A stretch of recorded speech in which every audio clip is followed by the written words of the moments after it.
So I don't know if Dar mentioned it, but flowers here, did she mention the flowers today? Beautiful flowers. These are in honor of Helen Simpkins, who we had a memorial service for yesterday. Helen was one of those people that is easy to have a celebration of life service for because there's so much to celebrate. And yeah, just an awesome person. And you know, the way I know that she was an incredible woman of faith was not how eloquently she could talk about her faith, but how beautifully she lived her life. And so these flowers are just a celebration of that. And anyway, so we're grateful that they're here and grateful to remind us of Helen's life and goodness. So we do a series today. Let's bring it up, Trudy. And this one's called Experiencing the Heart of Christianity. And today we're talking about the heart of Christianity in a time of change. So the question of the day for you guys was, how many different makes of cars have you owned? Not just models of cars, but how many makes of cars? So I counted up, I've owned 8 different manufacturers of cars in my life. Can anybody beat me? Yeah, what do you got, Sharon? 102, is that right? How old are you? All right, you got 10 there? All right. All right, anybody else? Yeah, what do you got, Court? How many? 30 different makes of cars. Wow. Well, that's a tie to the first service. We had a guy in there with 30. And then there was a guy who was an auto mechanic, and he would flip cars and stuff, and he couldn't even count how many he'd had over time. So anyway, there's a reason for that, which I'll get to a little bit later. You know, I grew up in a General Motors family. In fact, until very recently, my family was General Motors all the way. So my mom, I remember we had one of those, you remember those old, they're kind of the family vacation wood panel station wagons. Oh yeah, I had that beauty with the rear-facing seat, which is a death trap for the 2 youngest children in the family. Yep, that was my seat. And then we had Buicks over the years, Oldsmobiles. I was in Michigan for high school, and that's car country for sure. My mom had a brand new Chevy Chevette, a Chevy Citation. Remember that one? That was like one of the first front-wheel drive cars that was a popular thing. Not pretty at all, but we owned it. And anyway, all the way through, and even still today, my dad drives a Buick, and probably going to drive Buicks until the day he dies. Till recently, they bought a Chrysler Caravan minivan for the cottage like 3 years ago. It's a 1993, so it's a real beaut. They don't care how it looks because it's just kind of a trucking around car. And then for the difficult winters of Kansas City, my mom got a Subaru Forester, and I could not believe that she bought foreign, but there you have it. So anyway, the cars that you buy, it's curious why we buy cars. And I'm wondering, did any of you stick with the family train of thought? Like, was your family a Ford family, and so you just kind of stuck with Fords? Anybody like that in your family? Just a few of you? Yep, okay. And no real reason, it's just sort of a tradition, and so you keep it going. And how many of you just bought the car because you liked how it felt and looked, and that was kind of it? Okay. How many of you are Consumer Reports junkies like me, and that kind of dictated it? Yeah. Yeah, not very fun cars, but they're reliable, doggone it, right? So that's kind of where I was. We'll come back to the cars in a little bit, because we all drive the cars that we like for different reasons. And there are usually reasons why we change from one manufacturer to another, particularly if we've been hardwired our whole lives to think Ford. It's tough for us to go Chevy. So we'll get there. So this whole series, sort of the tagline on this is not for the faint of heart. And there's a reason for that, which I'll unpack later. But first, let's take a look at a story from the end of Luke. Last week we were at the beginning of Luke. Now we're at the end of Luke, for today anyway. That same day, 2 of Jesus' followers were walking to the village of Emmaus, 7 miles from Jerusalem. Just to give you a little background here, these are 2 disciples of Jesus. This is Easter Sunday, the very first Easter Sunday. So these guys have experienced quite a roller coaster. Some point in their life, we don't know anything about these guys, really. We only know one of their names. But we know somewhere along their journey, they were captivated by the message and person of Jesus. They started following him, listening to him, etc. Followed him to Jerusalem, where he was unjustly tried, killed in the most horrific Roman execution style possible through crucifixion. died very quickly, whereas most people might make it 2 or 3 days. He didn't even make it through a day, and that's because he was so severely beaten before he was crucified, just to make a point. So they're seeing their hero, they're seeing the guy that they thought God was all over the place in, die a terrible, humiliating death, and made them wonder if they'd made a huge mistake. And they're totally confused, and they're in remorse for 3 days. And then you'll hear they get this message early Sunday morning that some kind of nonsense about some of the women who were followers went out to the tomb to do burial things, and he wasn't there. And that an angel appeared and said that he was risen. And so, in all this confusion, these guys are making their way back to wherever they're making their way back to. And they're on their way back to Emmaus on Easter Sunday. As they walked along, they were talking about everything that had happened. As they talked and discussed these things, Jesus himself suddenly came and began walking with them. But God kept them from recognizing him. That's a very curious thing. He asked them, "What are you discussing so intently as you walk along?" They stopped short, sadness written across their faces. Then one of them, Cleopas, replied, "You must be the only person in Jerusalem who hasn't heard about all the things that have happened there the last few days." "What things?" Jesus asked. "The things that happened to Jesus, the man from Nazareth," they said. "He was a prophet who did powerful miracles, and he was a mighty teacher in the eyes of God and all the people.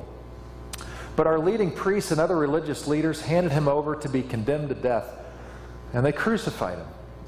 We had hoped he was the Messiah who had come to rescue Israel. This all happened 3 days ago.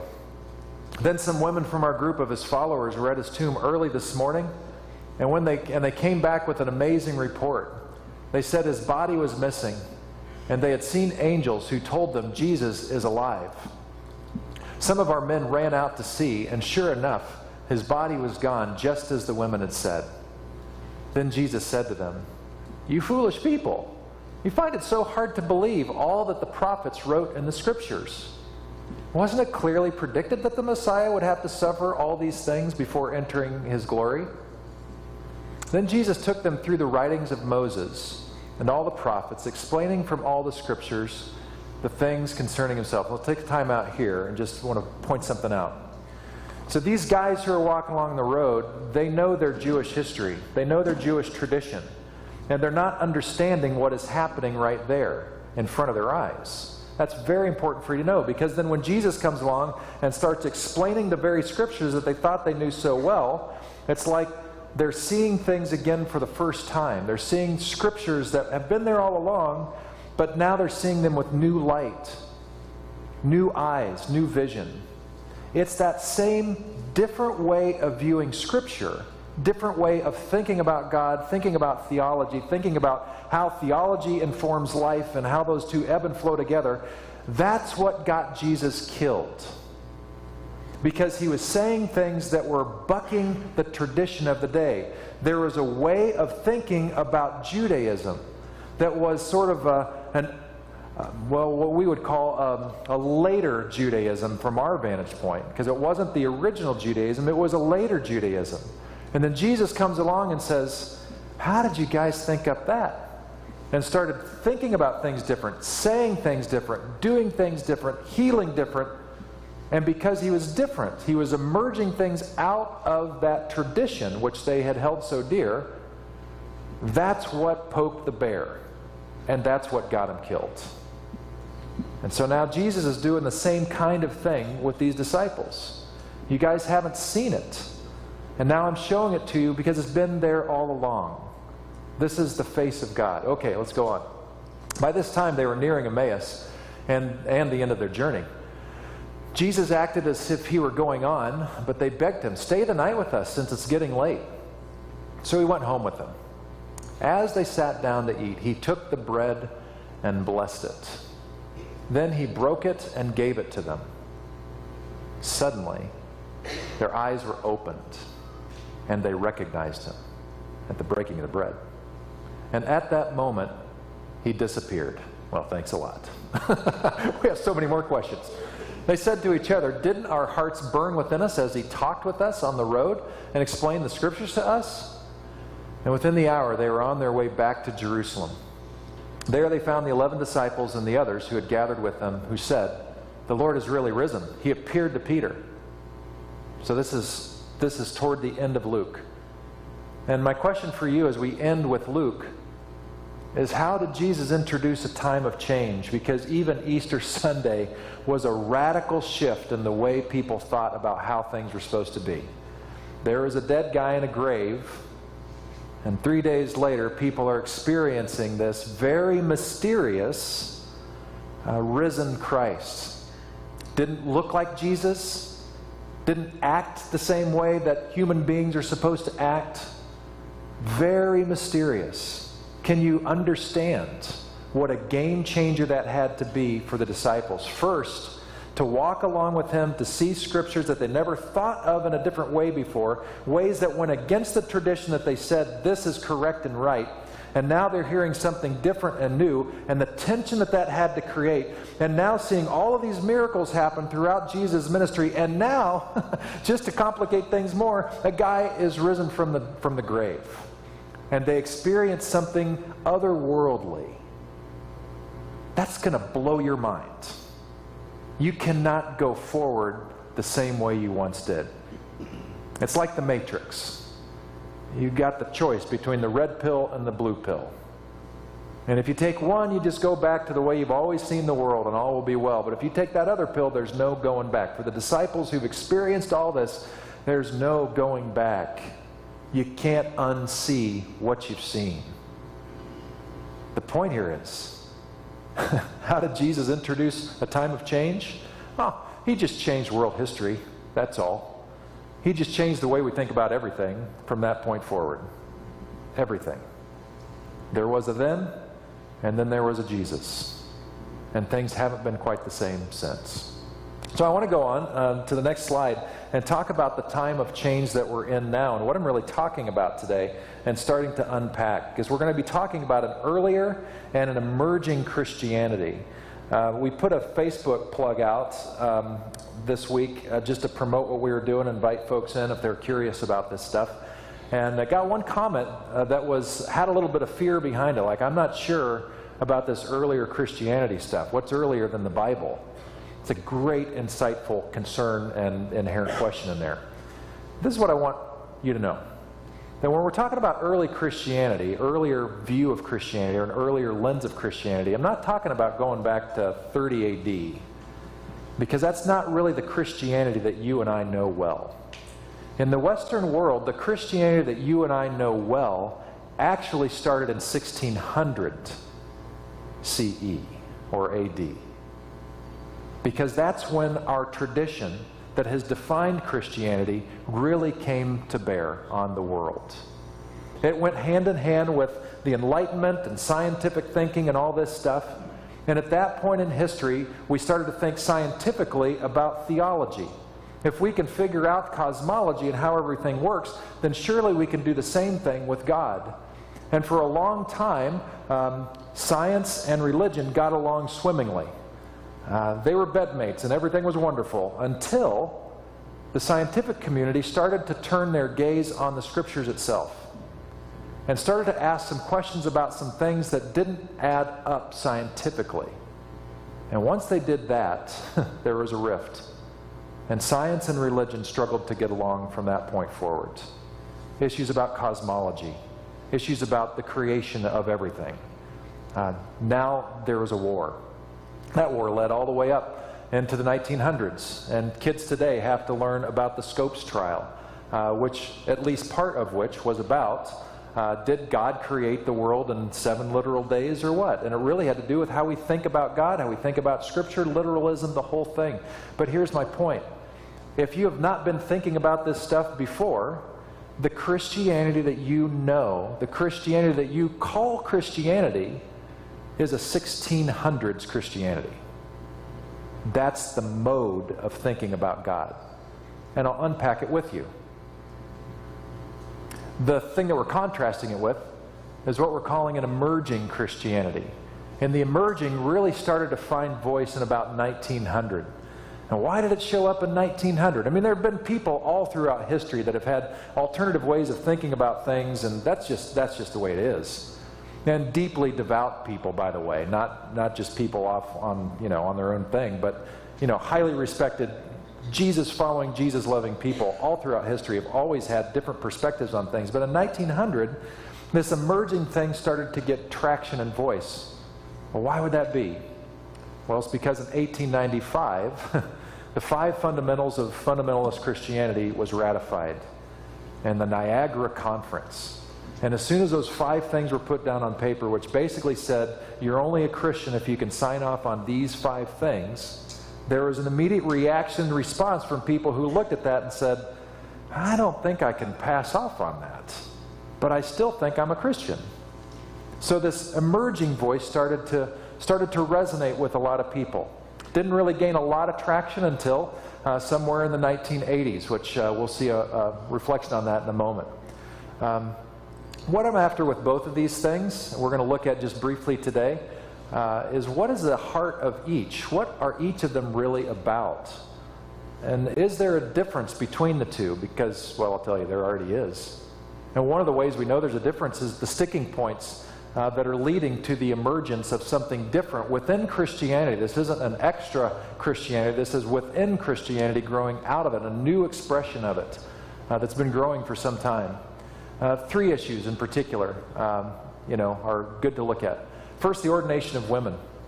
Now, Crosswalk's orientation, Crosswalk's baseline, we are a mainline church. In other words, the organization or the denomination that gave us life is called the American Baptist Convention. And they're a mainline group. Baptists are the most divisive. They're huge, but they are also the most complicated group on the planet. And so in the United States, you have Southern Baptists who are the biggest and the loudest. They're enormous. They've got like 12 or 15 million people. And American Baptists were the Northerners. So first, quick history lesson. First, there were just Baptists in the United States. And then the Civil War came, and you had Northern Baptists and you had Southern Baptists. The Northern Baptists didn't think slavery was a good idea and wanted to see equality happen. Over time, those Northern Baptists became the American Baptists, which is why Martin Luther King Jr. aligned himself and was an American Baptist pastor. That's part of our history. The Southern Baptists held up slavery. 12 million of them. There's only, I think, 5 million or so, or a million or 5 million, something like that, in American Baptists. And the reason why there are fewer in American Baptists is because American Baptists have been more broad, and pretty much every other splinter group of whatever faction of Baptists you can imagine splintered off of American Baptists because American Baptists weren't conservative enough. That's the history of it. So you have Baptists, that's our thing. American Baptists, pretty much from the get-go, have been cool with gender equality. Women can be ordained. The seminary I went to had, among its very first graduates in the city of Chicago, women. And at least on paper, whether or not it plays out in Peoria is another thing, but at least on paper, women are complete equals in our denomination. But in other churches, in other church traditions, there are 2 that I'm thinking of right now, that these entire denominations are just fine having women go lead churches overseas somewhere, but would never allow them to be pastors on American soil. That's what I'm talking about. And it has to do with how we understand the Bible and how we apply it. A hotter issue today, which does exactly the same thing in terms of helping us understand how we understand and interpret the Bible, is the LGBTQ issue and community. What do we do with an entire people group when there are 7 scriptures, that's all, that speak about this issue? How do we get our brains around this? How do we understand a loving God? Well, that issue is dividing because depending on how you approach Scripture, you're either going to approach it as you got to take it as written, literal, factual kind of a thing, or you treat it differently. You still honor the Scripture, but you understand Scripture in a different way that allows you to include and affirm and come alongside. In one camp, it's a sin, case closed, and the other camp, not a sin. These are 2 groups who both call themselves Christian. One is the earlier camp, the other is the emerging camp. And exclusivism is a huge part of it. In fact, that bears itself out just to help you see the shift in things in a recent survey, recent-ish. It's only more exaggerated in recent years. In 2002, 17% agreed with this statement: my religion is the only true religion. 78% did not agree with that. The reason that's interesting is because in 1963, a related thing was asked, and 65% agreed with this statement in the United States, that the Bible is the actual Word of God and is to be taken literally, word for word. In 1963, 65% agreed with that. In 2001, only 27% agreed with that, and today I am absolutely certain that number is lower. Is this because people don't want God anymore? Is it because they don't believe in the Bible anymore? No. It's because they don't believe that way about the Bible anymore. Maybe they don't know there's another way to believe about the Bible because that's the only way they've heard about the Bible, because since the 1600s, that's the only way that's been communicated. But that shows the reality. Things have only accelerated, by the way. So now, and you've heard me say this over the years, we have this phenomenon called the rise of the nuns. That the fastest growing religious group in the United States are people who choose no religion at all, who don't want anything to do with religion. That's the fastest growing religion. I think the reason why is because they don't know there are alternative ways to think about things that would perhaps compel them to think again. And that's what I'm hoping this series will help us do. Let's go on to the next screen and think some more. Earlier Christianity, the primary of understanding Christianity for the last 400 years, and I'm purposefully redundant here. I italicized that for the last 400 years. I even underlined it just to make sure you saw that this is a new thing. This is not original. This is a new way of thinking, but it feels like the real thing to us because it's the only thing that's really had press for a long time, and even today that's the case. So I'll get into some other things later, but here's the thing. The majority of study Bibles that you buy, the majority of materials related to Christianity that you buy are coming out of that camp that's just 400 years old. That's why some people think I'm absolutely nuts, because it's hard to find the information that I have, and the reason why I have it and you don't have it is because of that 1600 problem. It's an emerging thing. There's an enormous amount of resources, and those resources are growing, but it still comes off as new when this little hill, that we have of this emerging thing might be Mount Tamalpais, and the 1600s Christianity is Mount Denali. Two different things. And it's going to take a while for those things to shift. We are in that time of transition. And how we see the whole of things for this early Christianity affects the details that we deal with. Emerging Christianity has been recognizable since 1900, especially since 1980. Now that's a curious date. I wonder why since 1980. What in culture, what in religious culture was taking place around 1980? Well, those of you who are alive, there was a resurgence of American Christian conservatism that really started in the 70s, but really started to come out strong in the 1980s.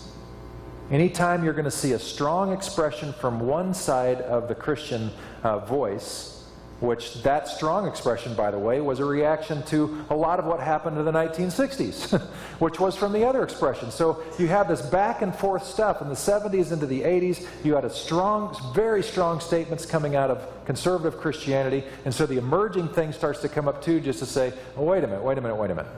There's more here than what you're saying. And we have something to say about this too. In the last 20 years, it's only ramped up all the more. And now you can find any number of blogs from very thoughtful people, very academic people, who have something to say about this Christianity and are saying there's an emerging thing that offers an alternative to the one that we thought was the whole package. Both paradigms are products of context, and both are responses to how humanity sees the world. Everything we do, everything we are, is in context. How you see the world now is because of the context in which we live. We're talking about incredible things today that could never have been dreamed about talking about before. Quantum physics, space exploration, all these things we can talk about now because we can talk about them now. Whereas before we didn't even know they existed. It's the same thing in theology.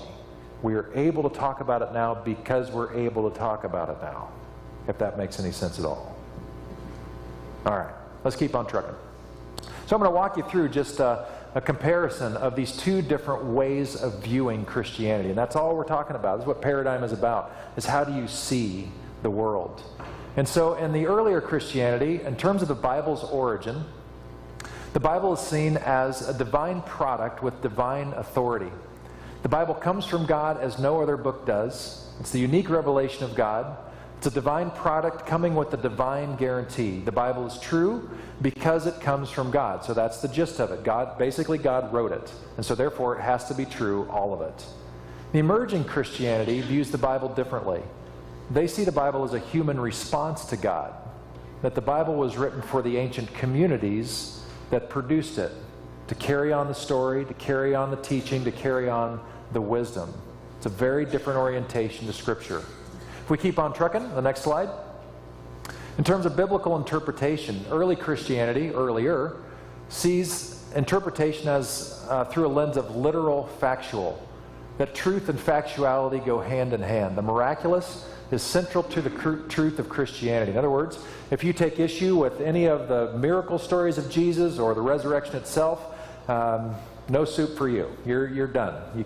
You're not a believer, because you have to believe that the miracles happen exactly like they said they happened.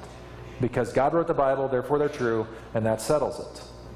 On the other hand, the emerging Christianity has a lens of biblical interpretation like this. It's based on a historical and metaphorical understanding. It is more than literal and more than factual. It's concerned with the meaning it has for us. Now I know I'm blowing through this stuff really fast, and this is pretty dense stuff. That's just going to make you come on Wednesday. So there we go. Let's keep on trucking. Got just a couple more to look at. Earlier Christianity, in terms of the Bible's function, we see it as the revelation of doctrine and morals.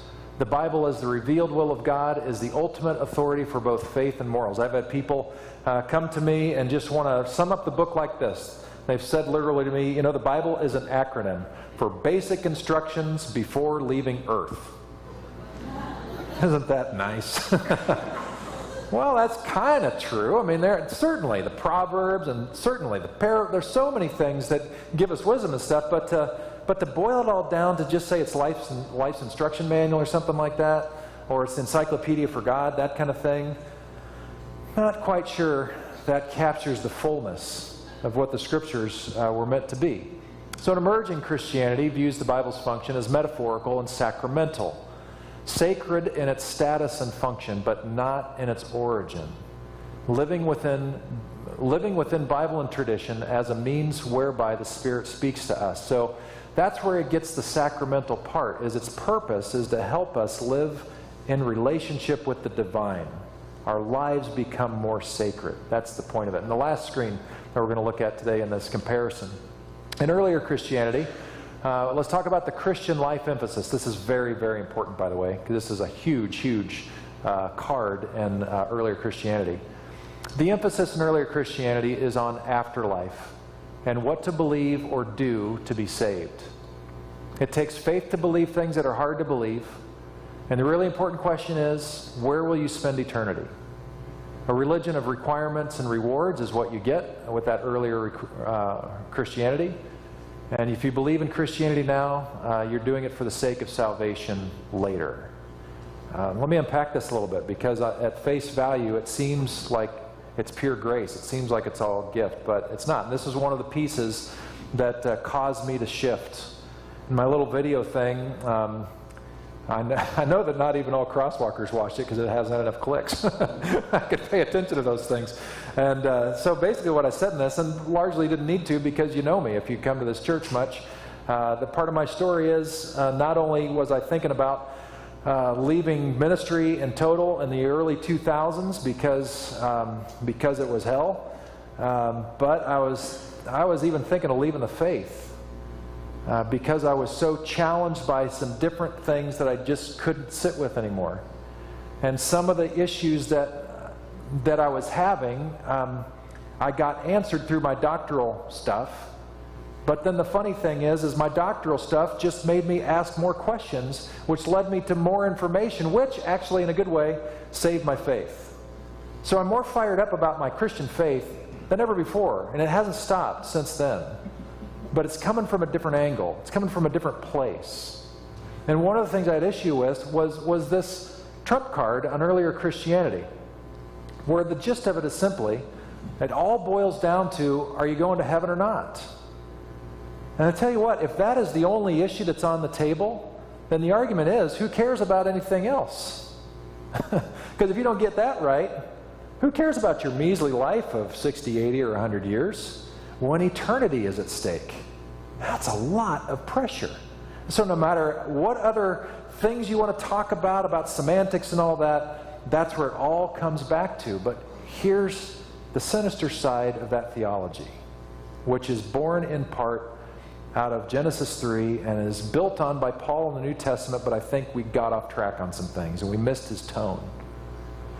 If our gist is this, if the Roman road, which Paul used and wrote and gave to us, if the gist is this, that we're created in the image of God, but we're all sinners and we've fallen short of the glory of God, and if the wages of sin is death, basically meaning we're toast unless something happens. And so if we call on the name of the Lord, then Paul tells his audience in Rome, then all who call on the name of the Lord will be saved. So therefore, if we're sinners, we need to be fixed, we need to be forgiven, we need to be saved. If we don't, we're toast, and that's the end of the story. But if we say yes to Jesus, and we say yes to that forgiveness, then all is well, and we know we're going to go to heaven, and we're supposed to spend the rest of our life being more like Jesus, but really, we're in. And so even if we miss the boat, especially in Baptist theology, even if we don't get one iota better, because Baptists believe in this thing of eternal security, so long as you said yes to Jesus when you were 5.5 years old, and there was a donut on the line, including, your eternal salvation, if you said yes, you're good. But what that also means is if it requires me to say yes to gain God's forgiveness, then grace is not grace. Because grace is a free gift, free and clear. No strings attached. And therefore, if I am required to say yes to a particular thing, if that is a work I must do to gain the goal that I want, then what I really have, even though it's new ways of saying it, I have a new works theology, because it is still up to me to get saved. If I'm too dumb to say yes, that's on me, because God's made it so clear. But do you see at the end of the day, it's still up to me. And that's the problem. Jesus had the same problem. Jesus faced the same stuff. Don't you know that? That we're talking about an earlier Christianity that was from 1600 forward, but Jesus faced the same thing and had the same response to the people who killed him back then. You are loved, you are loved, you are loved. Everybody's calling you a whore, you are loved. Everybody's calling you a traitorous tax collector, you are loved. Everybody is calling you a God-forsaken leper, you are loved. Today, if Jesus were right here, and he is, he's saying to you and to me, you've been called this label, you are loved. The church has said you're gay and you're not welcome, you are loved. And whatever other category we can come up with, you're loved.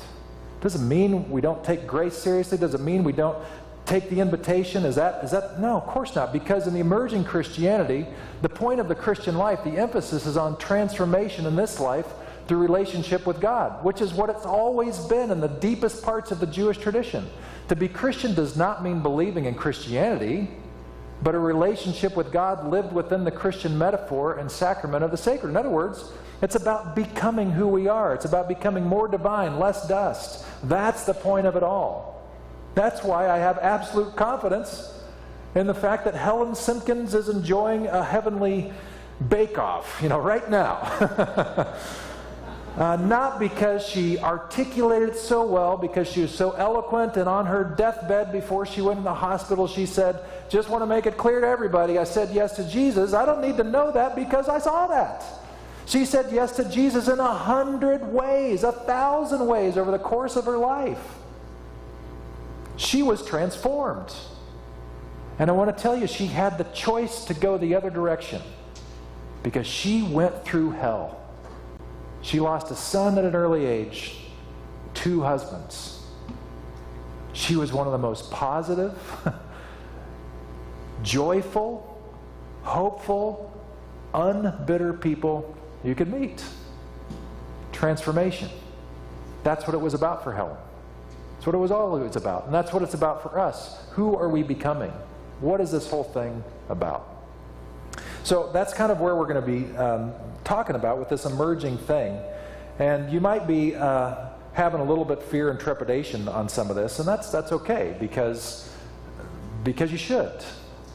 Because if the only thing you've known is from 1600, and that's the only thing you've been told this is the way you need to think, and now you're hearing there might be another way to think, there's going to be some tension there.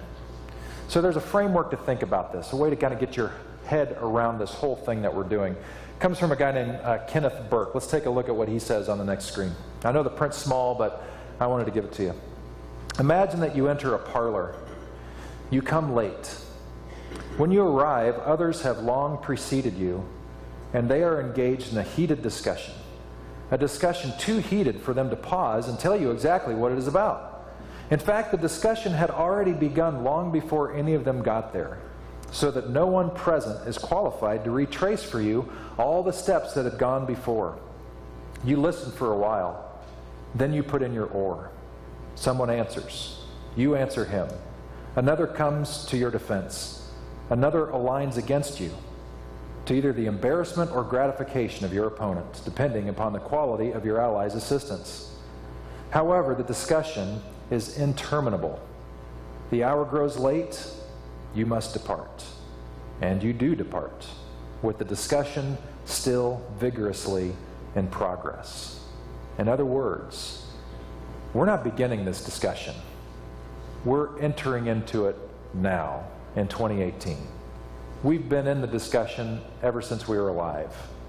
And after every one of us is dead, guess what? There are going to be people still talking about this, wondering about this, going like this about that, to try to figure things out, to make sense of it all. And that's okay. There are things that we can look at now and with great pride look back and say, what a bunch of morons. I can't believe they missed that. Well, guess what? 100 years from now, people are going to look back at us and say, what a bunch of morons. That's just the way it is. And it's okay. If you really want to get ancient about it, the ancient rabbis, that's really our foundation. Their approach was to do just this. They knew there was going to be tension. They looked for it. They invited it. These rabbis would go head to head over the campfire or over their dinner table and realize that neither one of them had the full answer. And after dinner was over, after the campfire was out, they moved on together as friends to make the world a better place, knowing that that's just how it is. We have to get out of this idea, which is born out of an Enlightenment and scientific era that says it must be black or white. It must be right or wrong. We have to invite the gray into the discussion because there's gray. And it's okay. The rabbis knew that long ago, and it's still the case now. It doesn't mean throwing everything away. It means understanding and interpret things in a different way. The next slide. So we've joined the ongoing parlor conversation. And here we get back to the car. I'm asking, what is your ride? But more importantly, is it fostering spiritual fruit? So if your faith is a GMC, no offense against GMC, that's what I grew up with. That's cool. And it is working for you. It's getting you where you need to go, not just in terms of your destination, but you're actually enjoying the ride and it's doing what it's supposed to do. And this framework, where it's supposed to get you is not just to heaven. But is this thing transforming you? Are you becoming more like Jesus? Are you becoming more divine, less dust? Is more joy, more love, more peace, more generosity, more compassion coming out of you? Are you happy with the package you got? Great. Stick with it. If it is doing that for you, if it's making you more beautiful in the image of God, stick with it. It's fine. And you are welcome here. I'm not going to be speaking your language, but I respect where you are. And I applaud you. And I encourage you to become more and more like Jesus if that is the framework that you have. But I do want to tell you that while there is no single right way, there are wrong ways. Wrong ways are theologies that lead us to abusing people. And that has shown up in history. Talk to people who have an issue with Christianity or the church in general. They're always going to bring up the Crusades, and they have a right to. They're always going to bring up American slavery, and they have a right to because it was awful, and it was affirmed by the churches at the day and perpetuated by it. They're going to bring up issues even of today against the LGBT community, and they have a right to because the church has done a terrible job of trying to communicate love while it struggles to figure out what it thinks. There are wrong ways to believe. Ku Klux Klan, wrong theology. Does not look like Jesus at all. Nazism, wrong way. Steeped in theology, a bad theology. And so we got to know that and be aware of that and realize that we have theologies now, and some of those are steeped in the ways that we've thought since the 1600s, that not only go between gender and skin tones and sexual orientation, but extend to zip codes, how we think about the poor, how we think about people overseas of other religions. If your theology is creating a greater compassion, a greater humility, still seeking justice, but greater grace, you're on the right track. But if it's going in the opposite way of Jesus, if it looks more like the people who killed Jesus, pay attention. The point is developing a deepening relationship with God evidenced by compassion, justice, and humility. In short, it's about love. I want to tell you, in closing, I'm going to lead us through a prayer here in a second, but I want to tell you that if you're in that space, if you've been coming to Crosswalk for a while pretty regularly, some of this is going to be review. You're going to hear some new stuff because we're looking at Marcus Borg stuff, and he outlines stuff and builds stuff pretty well. So you're going to hear some new ways of thinking about some things, but nothing terribly earth-shattering because you've been with us for a while. But if you're newer to Crosswalk, just trying this new emerging thing on for style and it resonates with you, I want to let you know that there are parts of it that are going to really mess with you. And the wheels are going to feel like they're coming off the bus. And the reason it's going to feel that way is because they are. And like I said last week, you might find yourself, as one crosswalker did at one point, in a fetal position crying on her couch because she felt so in between, leaving one thing behind that she knew wasn't resonating with her as it once did, knowing that there's something there, but in that in-between, it is a very, very murky, foggy place. If you are feeling that, that just means that you're in that, and that's normal. But the good news for it is that there is a way, but it takes a while to get to a point where you can let go of some things, if you want to let go of some ways of seeing. As you're going into the new ways of seeing, it's like taking off your glasses before you put the new set on. You're not going to see well for a while. That's okay, but it doesn't mean you're not going to see well for all time. It just means you're getting a new lens. Does that make sense? So, I hope you're on the journey with me. We do have one thing we're going to end with, which is a paraphrase of the Lord's Prayer. And we are going to get familiar with this. This is a guy by the name of Jim Cotter wrote this. You know the Lord's Prayer, Our Father who art in heaven, all that. Well, he paraphrased that out for us. We're going to be doing this every week throughout this series. So if you don't like it, boy, it really sucks to be you, because we're going to get used to this puppy. But hopefully you will. And so let's just say this together. Eternal Spirit, Earth Maker, Pain Bearer, Life Giver, Source of all this is and that shall be, Father and Mother of us all, loving God, in whom is heaven. The hallowing of your name echo through the universe. The way of your justice be followed by peoples of the world. Your heavenly will be done by all created beings. Your commonwealth of peace and freedom sustain our hope and come on earth. With the bread we need for today, feed us. In the hurts we absorb from one another, forgive us. In times of temptation and test, strengthen us. From trials too great to endure, spare us. From the grip of all that is evil, free us. For you reign in the glory of the power that is love now and forever. Amen. So throughout this series and throughout our lives, I believe that God is inviting and is asking you to RSVP. I don't know how God is inviting you today, if it's to get into the fray of this thing and get into the parlor and the discussion and take that more seriously so you have a deeper thing. If it's just to come back and see how it goes next week and then make a decision from there, that's fine. If it's to blow this whole thing off and take a break for a while, okay, that's fine. But I'm confident that God is inviting, and I'm wondering how you're responding.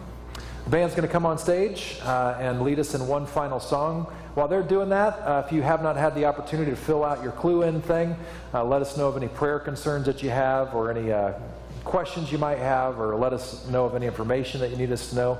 Then please take care of that. Also, Dar mentioned your financial support matters here. We're sustained only by the contributions of people who call Crosswalk home, and we're very grateful for that, and we need it. So we thank you for that.